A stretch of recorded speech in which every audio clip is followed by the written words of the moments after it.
तो दोस्तों स्वागत है विताना एजुकेशन के ऑनलाइन क्लासेस में। आज टैली प्रोग्राम को खोलना और उसमें काम करना सीखेंगे। ये टैली ट्यूटोरियल का तीसरा लेक्चर है। तो चलिए शुरू करते हैं। Let's begin.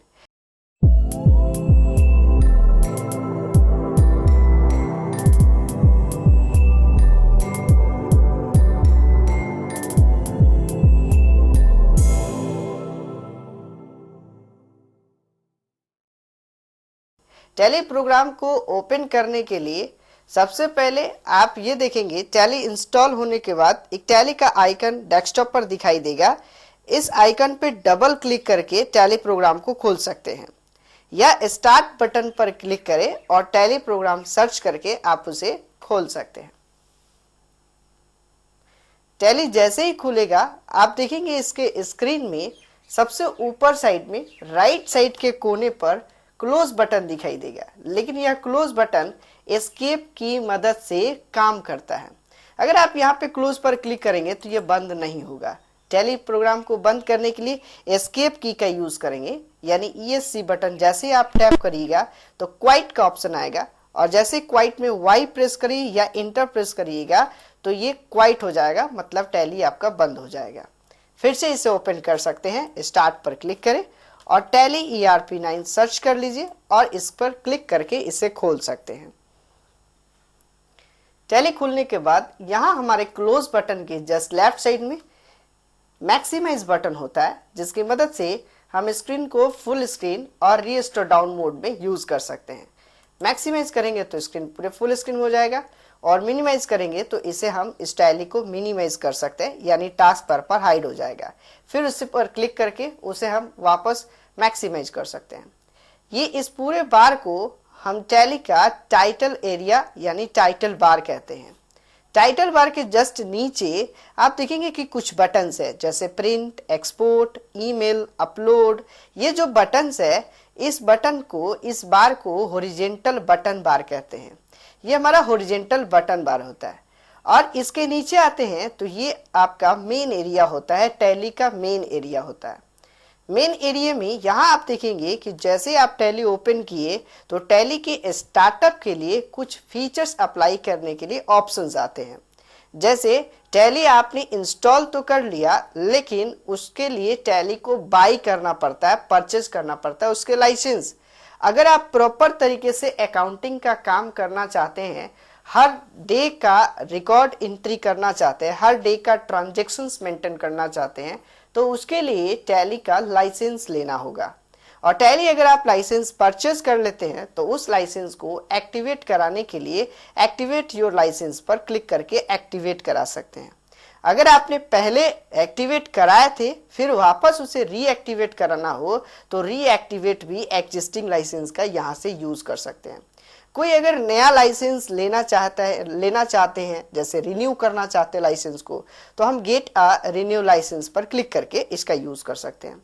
या कोई एग्जिस्टिंग लाइसेंस है, उसमें कोई एरर है, उसके कॉन्फ़िगरेशन में कोई चेंजिंग करना है, तो हम यहाँ से कॉन्फ़िगर एग्जिस्टिंग लाइसेंस का यूज कर सकते हैं।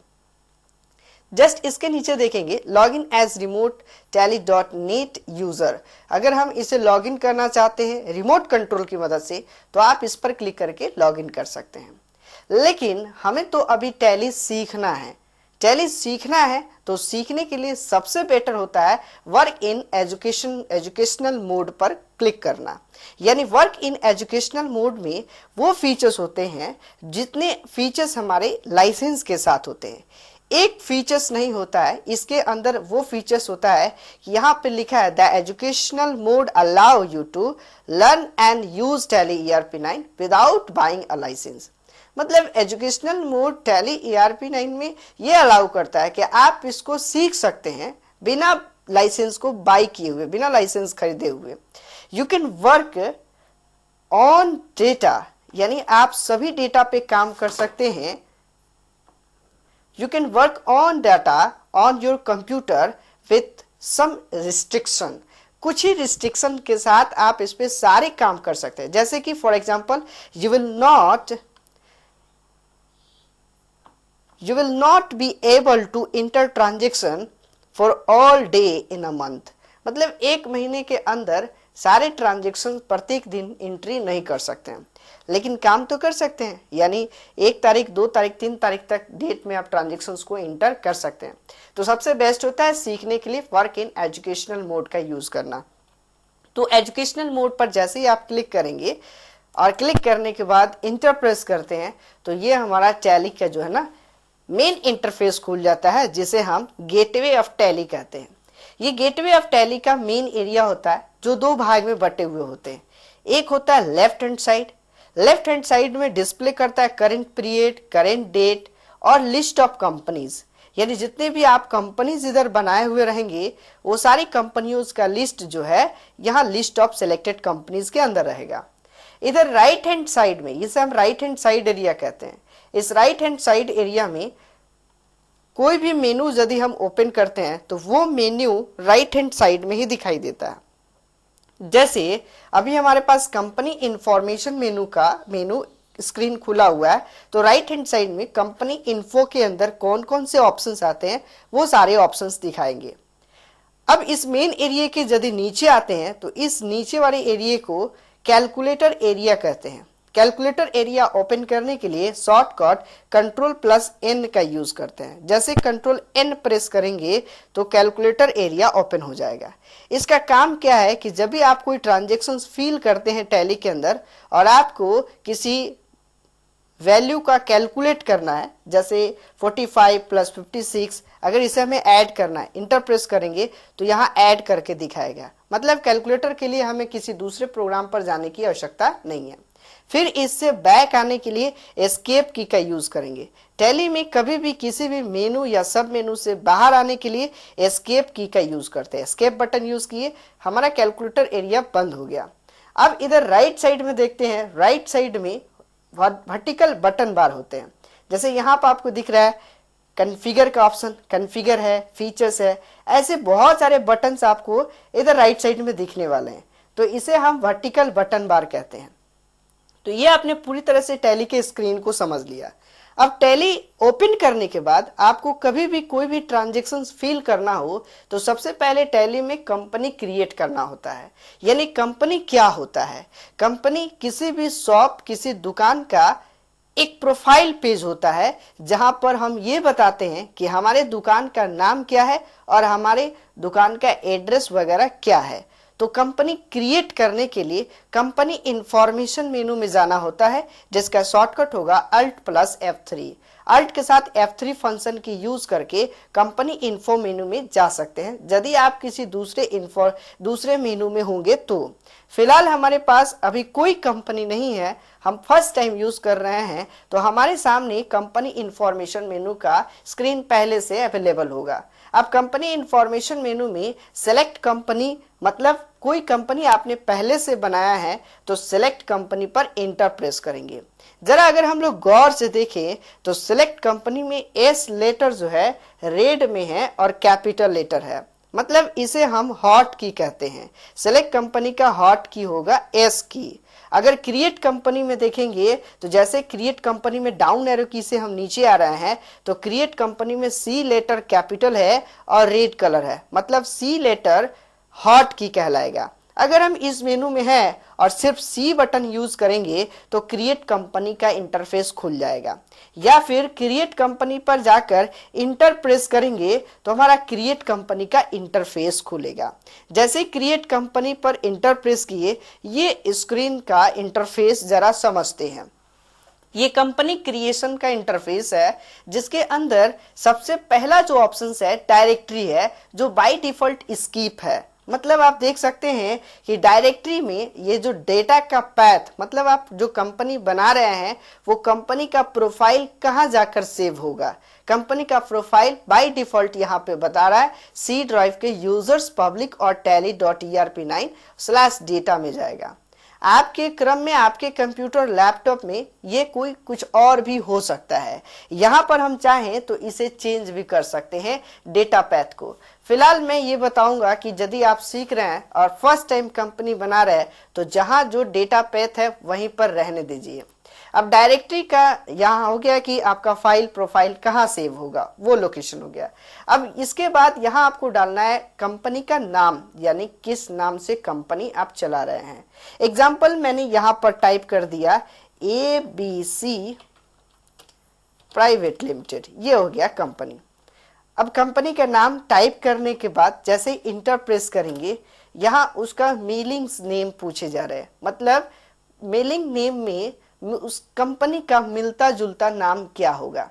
बहुत सारे ऐसे कंपनियां हैं जिसके किसी दूसरे नामों से भी जाने जाते हैं, तो आप वो दूसरा नाम भी डाल सकते हैं। अब सपोज दैट एक कंपनी है फेयर एंड लवली, अब फेयर एंड लवली का दूसरा नाम ग्लो एंड लवली आजकल नया चल रहा है, तो उसका mailing name glow and lovely हो सकता है। जैसे रिलायंस को जियो के नाम से भी जाने जा रहे हैं, तो रिलायंस हो गया कंपनी का नाम और उसका मेलिंग नेम हो जाएगा जियो। तो ऐसे ही किसी एक कंपनी का दो दो नाम हो, तो उसको किसी अन्य नामों से अगर जाना जा रहा हो तो आप वो भी डाल सकते हैं। सपोज दैट मैंने यहाँ पे ABC प्राइवेट लिमिटेड कर दिया, तो यहाँ पर Etnas of Peri computer private limited यानी पूरा नाम करके आप फिल कर सकते हैं। तो मेलिंग नेम ये मेलिंग नेम जो होता है ना, बाय डिफॉल्ट वही नाम होता है जो आपकी कंपनी का नाम रहता है, वो बाय डिफॉल्ट आ जाता है। आप इसे चाहें तो चेंज कर सकते हैं या वहीं पर उसको उतना ही पे छोड़ सकते हैं। इसके बाद अगले कॉलम में आपको भरना है एड्रेस। अब एड्रेस में सपोज मैंने यहाँ पे एड्रेस भर लिया पटना, और यहाँ हो गया स्टेट, और भी डिटेल्स आप भरना चाहे भर सकते हैं। अगर इसके बाद कोई डिटेल नहीं है तो ब्लैंक छोड़कर जैसे ही आप इंटर प्रेस करेंगे तो आप दूसरे कॉलम में चले जाएंगे। मतलब आपको पहले से अब यहाँ पर सिलेक्ट करना है कंट्री, यानी किस कंट्री में आपकी कंपनी चल रही है, किस कंट्री में प्राइमरी जहाँ काम हो रहा है। तो आप यहाँ पे कंपनी का कोई भी नाम सेलेक्ट कर सकते हैं। भाई यहाँ पे इंडिया सेलेक्ट किया, इंडिया पर इंटर प्रेस कर रहा है, तो इंडिया पे जैसे इंटर प्रेस करेंगे तो यहाँ इसकी बेस करेंसी जो है, यहाँ इसके जो बेस करेंसी है आप देख सकते हैं कि यहाँ बेस करेंसी रुपीज़ है। इनकेस अगर हम इसका नाम चेंज कर देते हैं इंडिया की जगह पे, इसे हम जरा सा बैक आते हैं, बैक आए, बैक बटन से बैक स्पेस की से हम बैक आ सकते हैं। अब इंडिया की जगह पे अगर हम ये कर लेते हैं अल्जीरिया कर देते हैं, तो अब अल्जीरिया में देखिए यहाँ इसका करेंसी सिंबल चेंज हो गया। अगर हम इसे अमेरिका कर लेते हैं या फिर USA कर लेते हैं, तो जो आप कंपनी डालते हैं, फॉर एग्जांपल्स यहाँ पे हम USA कर लेते हैं, USA है, या फिर ऑस्ट्रेलिया कर लेते हैं, तो ऑस्ट्रेलिया का ऑस्ट्रेलिया में ऑस्ट्रेलियन डॉलर बता रहा है। सो आप देख सकते हैं कि जैसे आप कंट्री चेंज करते हैं वो कंट्री के अकॉर्डिंग उसका बेस करेंसी सिंबल भी चेंज हो जाता है। तो यहाँ बैक आते हैं और इसमें मुझे यहाँ पे सिलेक्ट करना है इंडिया, सो INDI इंडिया सेलेक्ट कर लेते हैं और इंटर प्रेस करते हैं। इंडिया का करेंसी है रुपीज़। अब कंट्री में यहाँ जो कंट्री है वो स्टेट में डिवाइडेड है, तो स्टेट किस स्टेट में है वो स्टेट डिफाइन कर सकते हैं। इसके बाद पिन कोड वगैरह डालना है तो आप पिन कोड वगैरह भी डाल सकते हैं। आफ्टर ऑल फ़ोन नंबर डाल लीजिए, फ़ोन नंबर डालना हो तो फ़ोन नंबर डाल लीजिए। मैं यहाँ पे एक डमी फ़ोन नंबर डाल दे रहा हूँ। मोबाइल नंबर भी डाल सकते हैं, dummy phone number mobile number हम यहाँ पे डाल रहे हैं। फैक्स नंबर हो तो फैक्स नंबर डालिए, ईमेल हो तो ईमेल डाल लीजिए। इतना सब तो आप जानते ही होंगे। उसके बाद अगर वेबसाइट है तो आप वेबसाइट डाल सकते हैं। इसके बाद फाइनेंशियल ईयर बिगिनिंग्स फ्रॉम, ये समझने वाली बात है कि books and financial year details. जब भी आप कंपनी क्रिएट करते हैं तो कंपनी क्रिएट का फाइनेंशियल ईयर बिगिनिंग्स डेट क्या है, कंपनी कब से शुरू हुई है। तो कभी भी कंपनी शुरू होती है 1 अप्रैल से शुरू होती है और उसका एंडिंग फाइनेंशियल डेट होता है 31 मार्च। ये याद रखना है। फाइनेंशियल ईयर ऑलवेज 1 अप्रैल होगा। यहाँ पर 1/4/2021 के जगह पे 2022 कर सकते हैं, 23 कर सकते हैं, ईयर बदल सकते हैं, लेकिन जो बिगिनिंग्स डेट 1 अप्रैल है सो वो 1 अप्रैल ही रहेगा। किसी भी कंपनी का फाइनेंशियल ईयर का बिगिनिंग्स डेट 1 अप्रैल ही होता है, तो आप इसे चेंज नहीं करेंगे। इसके बाद बुक बिगिनिंग्स डेट, कंपनी की लेन देन कब से शुरू हो रही है। फाइनेंशियल ईयर 1 अप्रैल होगा, लेकिन बुक बिगिनिंग्स डेट चाहे तो आप इसे चेंज कर सकते हैं। आप इसमें चाहे तो 6 अप्रैल 2022 कर सकते हैं। ये चेंज हो सकता है, क्योंकि जब भी आप 6 अप्रैल कर दीजिएगा तो जो आपका पहला वाउचर होगा वो 6 अप्रैल को ही कटेगा। 5 अप्रैल को नहीं कटेगा, क्योंकि आपने कंपनी के क्रिएशन टाइम में ही बता दिया कि हमारी जो दुकान है वो 6 अप्रैल से चलेगी, तो लेकिन खुलेगी 1 अप्रैल से।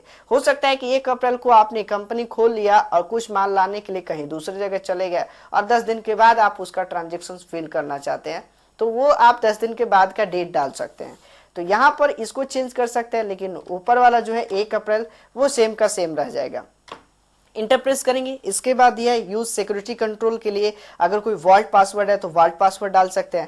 तो मैं यहाँ पे वॉल्ट पासवर्ड डाल देता हूँ, जैसे फॉर एग्जांपल्स मैंने 1 2 3 कर दिया, फिर उसी रिपीटेड कर देते हैं 1 2 3 और इंटर प्रेस करते हैं। इसके अलावा भी अगर कंपनी क्रिएट करते हैं और बहुत स्ट्रिक्ट आपको कंपनी चलाना है तो इसके सिक्योरिटी कंट्रोल को आप इनेबल कर लीजिए और इसमें और भी डिटेल सिक्योरिटी का, हाई सिक्योरिटी का यूज कर सकते हैं। फिलहाल हम यहाँ पे कुछ ये नहीं करने वाले, फिर इसको नो को नो ही रह देते हैं और इंटर प्रेस करते हैं। इसके बाद करेंसी का इंफॉर्मेशन में कोई चेंजिंग लेना चाहते हैं तो आप यहां से चेंजिंग कर सकते हैं। फिलहाल जो जैसा सेटिंग है हम उसी सेटिंग को अभी छोड़ देते हैं, स्किप करते हैं और आगे बढ़ते हैं, क्योंकि ये कंपनी क्रिएशन हम लोगों को आगे भी और अच्छे तरीके से समझना है। फिलहाल पूरे कॉन्सेप्ट को यहाँ पे करेंसी चैप्टर जब पढ़ेंगे तो करेंसी सिंबल में चेंज करना हम लोग सीखेंगे। अब यहाँ पर इंटर प्रेस करके इसे क्या करते हैं, एक्सेप्ट कर लेते हैं। जैसे इंटर प्रेस करते गए तो लास्ट में आया ऑप्शन एक्सेप्ट का, वहां पर इंटर प्रेस करने के बाद फिर आपसे पूछा जा रहा है टैली वर्ल्ड पासवर्ड क्या था जो आपने पासवर्ड दिया था। वो टैली वर्ल्ड पासवर्ड इसलिए दिया गया था कंपनी एक्सेप्टिंग के लिए। सो आप कंपनी एक्सेप्टिंग के लिए आपने यहाँ डाल दिया 1 2 3 और इंटर प्रेस करेंगे, कंपनी आपका एक्सेप्ट हो गया और कंपनी क्रिएट हो चुका है। ओके, ये तो आपने सीखा कि कंपनी कैसे क्रिएट करते हैं। कंपनी क्रिएट करने के बाद अब उस कंपनी में कुछ एरर आ गया, कुछ गलती हो गया और उसे आप सुधारना चाहते हैं, एडिट करना चाहते हैं, अल्टर करना चाहते हैं, तो वो आप कैसे करेंगे। उसके लिए यहाँ आपको राइट साइड में कंपनी इन्फॉर्मेशन मेनू में वापस जाना होगा। कंपनी इन्फॉर्मेशन मेनू में जाने के लिए अल्ट के साथ F3 फंक्शन की यूज करेंगे और अल्ट F3 प्रेस करके इसमें आप देखेंगे कि कंपनी का अल्टर करने के लिए अल्टर ऑप्शन रहेगा। अगर इस कंपनी को सर्ट करना है तो यहाँ से सर्ट कर सकते हैं। सर्ट कंपनी का मतलब ये नहीं होता है कि कंपनी को डिलीट करना। सर्ट कंपनी करने का मतलब ये होता है कि कंपनी बंद हो जाएगी, अब फिर उसे जरूरत पड़ेगा तो वापस खोल सकते हैं। अब सपोज मैं यहाँ पे सर्ट ही कर देता हूँ, सर्ट कंपनी, कंपनी हमने बंद कर दिया, फिर उसे खोलना हो तो सेलेक्ट कंपनी का यूज करेंगे। सेलेक्ट कंपनी पर इंटर प्रेस किए और यहाँ पे वो कंपनी हम क्या करेंगे, सेलेक्ट करेंगे। लेकिन सेलेक्ट करिएगा तो जो वॉल्ट पासवर्ड आपने जो दिया था बनाते वक्त वो वॉल्ट पासवर्ड फिर वापस आपको डालना होगा। मैंने यहाँ पे 1 2 3 दिया था, 1 2 3 टाइप करके आप उसे ओपन कर सकते हैं। वापस अगर उसमें वॉल्ट पासवर्ड हटाना हो तो आप यहाँ से वॉल्ट पासवर्ड हटा सकते हैं, चेंज वॉल्ट पासवर्ड। लेकिन अगर कंपनी का जो डाटा है वो डाटा कुछ हटाना है, डिलीट करना है, एरर करना, तो उसके लिए अल्टर का यूज करेंगे। भैया अल्टर पे इंटर प्रेस करेंगे और एबीसी प्राइवेट लिमिटेड पर फिर वापस इंटर प्रेस करके इसमें कोई भी चीज चेंजिंग करना है तो आप इसमें चेंज कर सकते हैं। सपोज मैंने मान लीजिए कि मोबाइल नंबर या फोन नंबर ही चेंज कर दिया तो आप इस तरीके से चेंज कर सकते हैं और इंटर प्रेस करके इसे वापस क्या कर सकते हैं, एक्सेप्ट कर सकते हैं। तो इस तरीके से कंपनी का प्रोफाइल में अल्टरनेशन करने के लिए अल्टर का यूज करेंगे, यानी अल्टर यूज करने के लिए alt plus F3 company information और अल्टर कर सकते हैं। और अल्टर की एक और खास बात है कि इस कंपनी को वापस आपको डिलीट करना है तो डिलीट करने के लिए अल्ट के साथ D बटन यूज करेंगे। अल्ट प्लस D जैसे यूज करेंगे तो यहाँ डिलीट का ऑप्शन होगा और इसे यस करके इसे डिलीट कर सकते हैं। फिलहाल मुझे इस कंपनी को भी डिलीट नहीं करना है तो मैं यहाँ से बैक आ जाता हूँ एस्केप की का यूज करके। पूरे एस्केप करके हम बैक आ जाते हैं। तो इस तरीके से कंपनी को क्रिएट कर सकते हैं, कंपनी को डिलीट कर सकते हैं, कंपनी में अल्टर कर सकते हैं। कंपनी का डिटेल समझ लिया। अब कंपनी के डिटेल समझने के बाद अब आपको ट्रांजैक्शन फिल करना है। तो ट्रांजैक्शन फिल करने से पहले आपको अकाउंट क्रिएट करना होगा, यानी अगर कोई भी लेन देन हो रहा है, यदि दो व्यक्ति के बीच लेन देन हो रहा है या फिर कैश एसेट्स के बीच लेन देन हो रहा है तो उन सभी चीज़ों का अकाउंट जनरेट करना होगा, यानी लेजर जनरेट करना होगा। और टैली के अंदर बाई डिफॉल्ट 2 लेजर पहले से रहते हैं जो कि होता है कैश अकाउंट और profit and loss account. Account information में जाते हैं और अकाउंट इन्फॉर्मेशन मेनू के अंदर ऑप्शन मिलता है लेजर पे जैसे आप इंटर प्रेस करते हैं तो आपके सामने क्रिएट का ऑप्शन होता है, यानी सिंगल लेजर क्रिएशन और एक multiple ledger creation. So single ledger का मतलब एक एक करके लेजर क्रिएट करना और मल्टीपल लेजर क्रिएशन का मतलब एक साथ कई लेजर को बनाना। फिलहाल हमने ये देखना चाहते हैं कि हमारे पास पहले से कौन कौन से लेजर बने हुए हैं। सो लेजर का मतलब होता है खाता भाई, यानी अकाउंट होता है। अब यहाँ पर जैसे इंटर प्रेस करेंगे डिस्प्ले पर तो आपके सामने 2 लेजर पहले से दिखा रहा है cash and profit and loss account. ये 2 लेजर हर टैली प्रोग्राम के अंदर पहले से बने हुए रहते हैं, यानी ये प्री क्रिएटेड लेजर होते हैं, कैश अकाउंट और प्रॉफिट एंड लॉस अकाउंट। बाकी का और भी अकाउंट जो है ना जिसे आपको बनाना पड़ता है। अब जैसे कोई व्यक्ति कैपिटल लगा रहा है तो कैपिटल लगाने वाले व्यक्ति का नाम वह किस ग्रुप के अंदर जाएगा। जैसे सपोज यहाँ पे लेजर बनाते हैं और लेजर क्रिएट करते हैं तो किस नाम से कोई लेजर बन रहा है। सपोज दैट मेरे सामने एक क्वेश्चन है, Shri Ram started business with cash 50,000, यानी श्री राम ने बिजनेस को स्टार्ट किया 50,000 रुपये में। तो श्री राम एक व्यक्ति है जो बिजनेस में पूंजी लगा रहा है, कैपिटल लगा रहा है। तो श्री राम के नाम से एक अकाउंट बनेगा, श्री राम अकाउंट, जो कि श्री राम अकाउंट किस ग्रुप में जाएगा, कैपिटल अकाउंट के ग्रुप में जाएगा। ये होते हैं लिस्ट ऑफ ग्रुप, यानी जो इन्वेस्टर्स होता है वो कैपिटल अकाउंट के ग्रुप में जाता है। अब इस लिस्ट ऑफ ग्रुप अगर हम एक जगह देखना चाहते हैं तो उसके लिए बैक आकर आप यहाँ से लिस्ट ऑफ ग्रुप को देख सकते हैं या कुछ नया ग्रुप भी बना सकते हैं। ये ग्रुप को समझने के लिए अब किस ग्रुप में कौन सा लेजर डाले जाते हैं वो समझने के लिए बैक आते हैं, एस्केप की का यूज करते हैं और अकाउंट इंफॉर्मेशन में ग्रुप ऑप्शन में जाते हैं। ग्रुप पर इंटर प्रेस करिए और मल्टीपल ग्रुप्स को एक स्क्रीन पर देखिए, लिस्ट ऑल आइटम करके इंटर प्रेस करते हैं तो ये ऑल ग्रुप ये दिखा रहा है। कैपिटल अकाउंट यानी कि जो भी इन्वेस्टर्स होते हैं, जो पूंजी लगाते हैं, वो इन्वेस्टर्स का अकाउंट जो है कैपिटल अकाउंट के ग्रुप में डाले जाते हैं। ये एक प्राइमरी ग्रुप होता है। टैली के अंदर 28 ग्रुप होते हैं, प्री क्रिएटेड ग्रुप, पहले से बने हुए ग्रुप होते हैं। आप नए ग्रुप को बना भी सकते हैं, ठीक है, या उसे डिलीट भी कर सकते हैं। तो ये लिस्ट ऑफ ग्रुप की संख्या 28 होते हैं, जिसमें 15 प्राइमरी ग्रुप होता है और 13 सब प्राइमरी ग्रुप होता है। 15 तक प्राइमरी ग्रुप होते हैं और बाकी जो है सब प्राइमरी ग्रुप होता है, जो किसी न किसी प्राइमरी ग्रुप का ही हिस्सा होता है। अब हम कुछ प्राइमरी ग्रुप के बारे में पहले समझ लेते हैं। कैपिटल अकाउंट की जो इन्वेस्टर्स होते हैं, जो कंपनियों में पूंजी लगाते हैं, वह पूंजीपति लोगों का जो नाम होता है वह कैपिटल अकाउंट के ग्रुप में डालते हैं। लोन एंड लायबिलिटी, यदि कोई लोन संबंधित कोई अकाउंट क्रिएट हो रहा है तो वह लोन लायबिलिटी के ग्रुप में डाले जाते हैं। करंट लायबिलिटी, यदि कोई फंड आपने शॉर्ट टर्म के लिए किसी को दिए हैं तो वह करंट लायबिलिटी के अकाउंट ग्रुप के अंदर हम लोग डिफाइन करेंगे। फिक्स एसेट, किसी भी प्रकार की अस्थाई संपत्तियां जो होती है वो अस्थाई संपत्तियों के नाम का जब कोई लेजर बनेगा तो उसे हम फिक्स्ड एसेट्स के ग्रुप में डालेंगे। अब जैसे कोई फर्नीचर हो गया या मशीनरी हो गया, कंप्यूटर हो गया, यह सब फिक्स्ड एसेट्स है, ये अस्थाई संपत्तियां है। एसेट्स दो प्रकार का होता है, एक करंट एसेट्स और एक फिक्स एसेट्स, यानी वह एसेट्स जिसको तुरंत कैश में कन्वर्ट कर लेते हैं उसे हम करंट एसेट्स कहते हैं, और वह एसेट्स वैसी संपत्ति जिसको तुरंत कैश में कन्वर्ट नहीं करते हैं उसे हम फिक्स एसेट्स कहते हैं। जैसे फर्नीचर हो गया, बिल्डिंग हो गया, कंप्यूटर हो गया, मशीनरी हो गया, ये सब फिक्स्ड एसेट्स के ग्रुप में आता है, तो वो सब फिक्स एसेट्स के ग्रुप में डाल सकते हैं। इन्वेस्टमेंट्स, किसी भी प्रकार का जो इन्वेस्टमेंट्स करते हैं अपने शॉप पर, तो वो इन्वेस्टमेंट के नाम का जो लेजर बनेगा वो इन्वेस्टमेंट के ग्रुप में डालेंगे।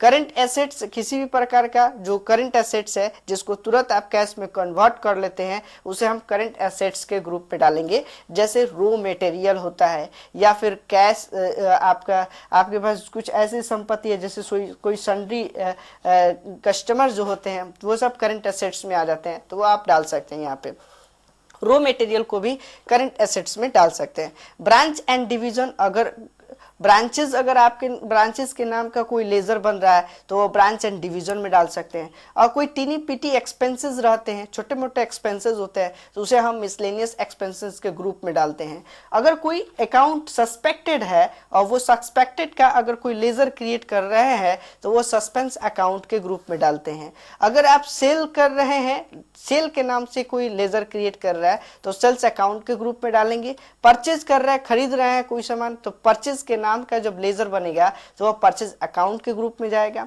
डायरेक्ट इनकम किसी भी प्रकार का जो फैक्ट्री का इनकम होता है, जैसे जो डायरेक्ट मिलता है उसे हम डायरेक्ट इनकम कहते हैं, जैसे वेजेस यानी मजदूरी या फिर कैरियज पलदारी, ये सब डायरेक्ट इनकम है या डायरेक्ट एक्सपेंस है। तो यदि एक्सपेंस पे कर रहे हैं, मजदूरी दे रहे हैं तो डायरेक्ट एक्सपेंस होगा, अगर ले रहे हैं तो डायरेक्ट इनकम हो गया। इनडायरेक्ट इनकम किसी भी प्रकार का ऑफिस इनकम या ऑफिस एक्सपेंस इनडायरेक्ट इनकम और इनडायरेक्ट एक्सपेंस से रिलेटेड होता है।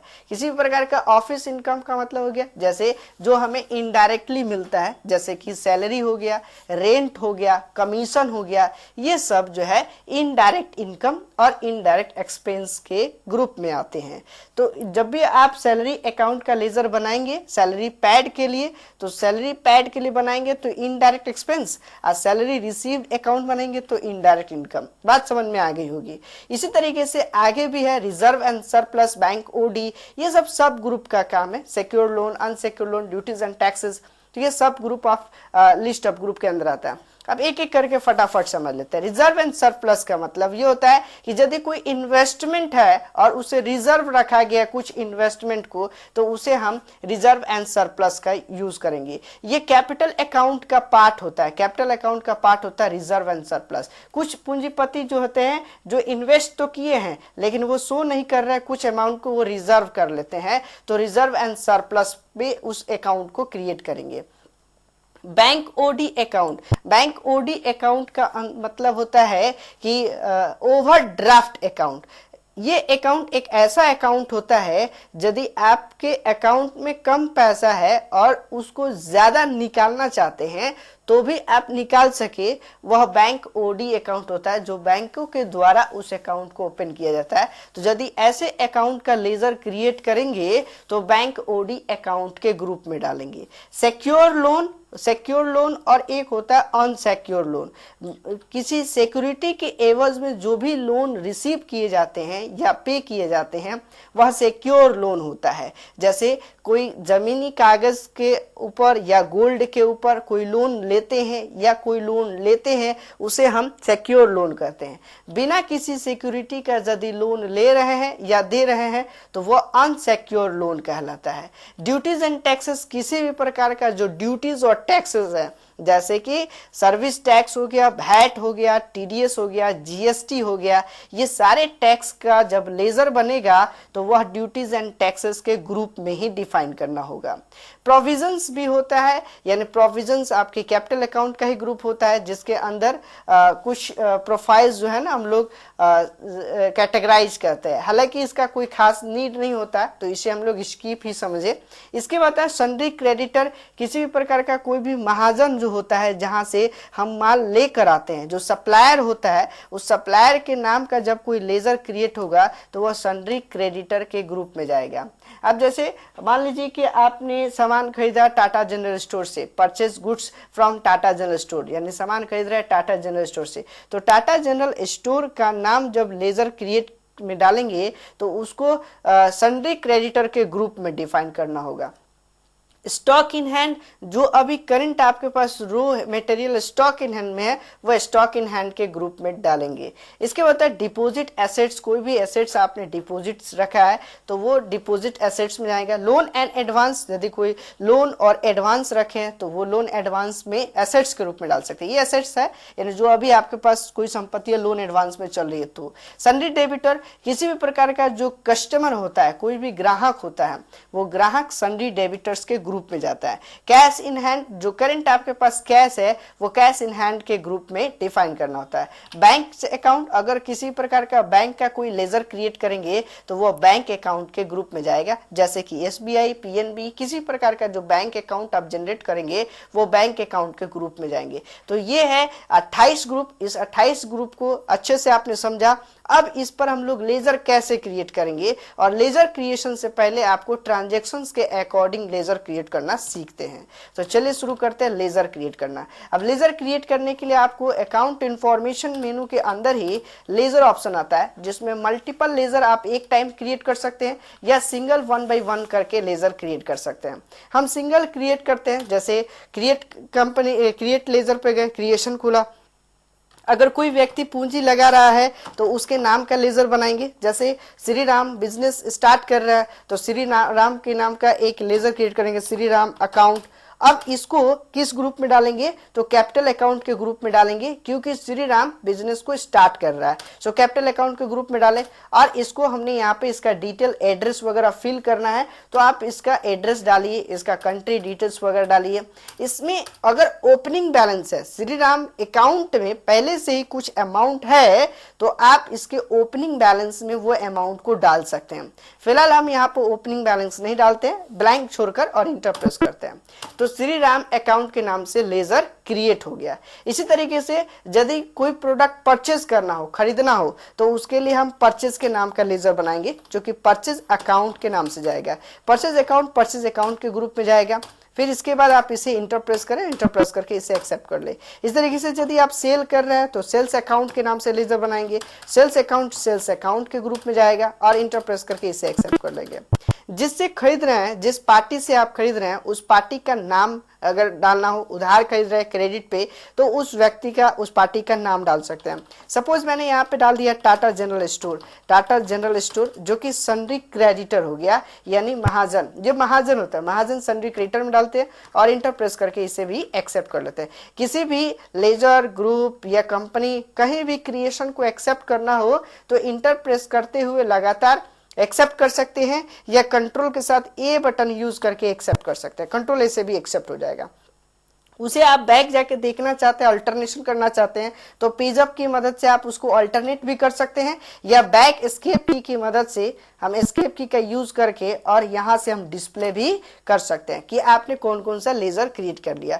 सो यहाँ पे आपने लेजर क्रिएट किया, परचेज, सेल, श्री राम और टाटा जनरल स्टोर। अगर कोई कस्टमर है जिसको आप सेल कर रहे हैं, सो लेजर के नाम से फिर लेजर क्रिएट करेंगे। जैसे महेश को आपको सेल करना है तो महेश के नाम से डाल सकते हैं, सन्नी डेबिटर। और भी कोई कस्टमर है, वो कस्टमर का नाम इंटर प्रेस करके डाल सकते हैं, सुभाष, फिर यहाँ सन्नी डेबिटर। बाकी यहाँ पे डिटेल एड्रेस वगैरह डालना हो तो डालें, अन्यथा ना डालें, ज़्यादा बेहतर होता है। सब में एड्रेस भरने की कोई आवश्यकता नहीं है। इंटर प्रेस करके इसे एक्सेप्ट कर सकते हैं। तो इस तरीके से आपने लेजर क्रिएट कर लिया। अब लेजर क्रिएट करने के बाद एक तो वाउचर एंट्री करना सीख लेते हैं। बैक आते एस्केप की मदद से वाउचर एंट्री के लिए जाना होगा आपको अकाउंटिंग वाउचर, और ट्रांजैक्शंस में अकाउंटिंग वाउचर्स पर इंटर प्रेस करें। अब आप देखेंगे कि यहाँ पर सिंगल एंट्री मोड का वाउचर खुल रहा है। जरूर यहाँ एक सेटिंग करना होगा कि आपको डबल एंट्री मोड में काम कैसे करें, मतलब डीआर और सीआर के मेथड में कैसे यूज करें।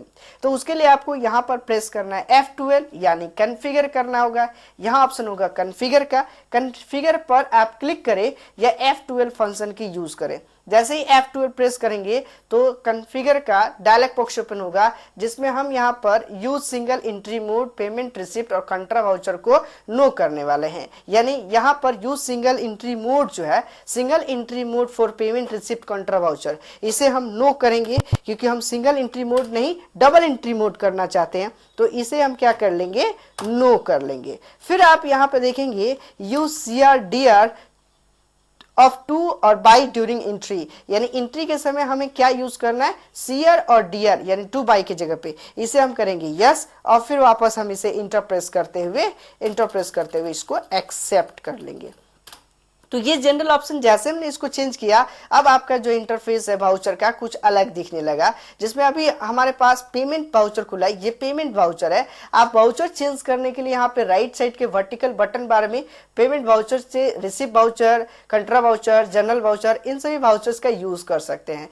बेहतर होगा कि सारे वाउचर्स के जो शॉर्ट की है वो शॉर्ट की आप याद कर लीजिए। कंट्रा वाउचर का शॉर्टकट होगा F4, यानी F4 बटन प्रेस करके हम कंट्रा वाउचर में जा सकते हैं। पेमेंट वाउचर का शॉर्टकट होगा F5, अगर रिसिप्ट वाउचर का F6, जनरल वाउचर का शॉर्टकट हो जाएगा F7, और सेल्स वाउचर का शॉर्टकट होगा F8, और परचेज वाउचर का हो जाएगा शॉर्टकट F9। ये सारे वाउचर्स आपके लिए इंपॉर्टेंट है, ये सारे वाउचर्स आपको याद रख लेना, सारे शॉर्टकट। तो अभी हमें मान लीजिए कि कंपनी में कोई कैपिटल लगाना है, यानी कंपनी में पैसा रिसीव करना है किसी के माध्यम से, तो पैसा रिसीव करने के लिए हमें F6 यानी रिसीव वाउचर का यूज करना होगा। जैसे ही F6 फंक्शन की यूज करेंगे, आपके स्क्रीन पर रिसीव वाउचर खुल जाएगा। कैसे पता चलेगा? तो यहां से पता चलेगा कि ये रिसीव वाउचर है, यानी रिसीव वाउचर नंबर 1 है। अब कंपनी में पैसा रिसीव कर रहे हैं किसी न किसी इन्वेस्टर के थ्रू, तो यहां पर आप देखेंगे कि इन्वेस्टर्स जो है हमारे टाटा जनरल, सॉरी यहाँ पे इन्वेस्टर हो गया श्री राम अकाउंट, क्योंकि मैंने कैपिटल श्री राम अकाउंट के श्री राम अकाउंट का अंडर ग्रुप हमने कैपिटल अकाउंट डाला था, तो हमें कैपिटल के रूप में श्री राम अकाउंट से यानी कुछ अमाउंट चाहिए। फॉर एग्जांपल मैंने यहाँ पे 50,000 कर लिया, 50,000। अब यहाँ पर दूसरा कि डेबिट व्हाट कम्स इन, क्या आ रहा है? सो कैश आ रहा है। याद है आप जब जर्नल एंट्री कर रहे थे, कॉपी पे बना रहे थे, तो क्रेडिट द गिवर और डेबिट व्हाट कम्स इन, क्या आ रहा है? तो कैश आ रहा है 50,000। अब हमारे पास कैश का करंट बैलेंस 50,000 हो गया और श्री राम अकाउंट का जो है 50,000। अब इसके बाद नरेशन फिल करना है, यहाँ नरेशन है। नरेशन कभी भी कैपिटल लेटर में बिंग से शुरू करते हैं, being Shri Ram started business with cash. तो इस तरीके से एक वाउचर हमने इंटरप्रेस करके इसे एक्सेप्ट कर लिया। इस वाउचर को वापस अगर अल्टर करना है, कुछ चेंजिंग करना है, तो हम पेज अप की का यूज करके इसे अल्टर कर सकते हैं, पेज अप बटन। फिर वापस बैक आने के लिए एस्केप की का यूज करेंगे, एस्केप से बैक आ जाते हैं। अब वापस हमें रिसिप्ट तो कर लिए, यानी हमारे पास कैपिटल लगा यानी 50,000। बैक आकर देखना चाहे तो बैक आइए और इसमें रिपोर्ट के अंदर देख सकते हैं बैलेंस शीट पर जैसे ही आप इंटरप्रेस करेंगे सो कैपिटल अकाउंट में आपके पास 50,000 कैपिटल लग गया, यानी कैपिटल में 50,000 आ गया। अभी नो प्रॉफिट नो लॉस, इसमें ना तो कोई प्रॉफिट है और ना तो कोई लॉस है, क्योंकि ना तो हमने कोई प्रोडक्ट परचेस किया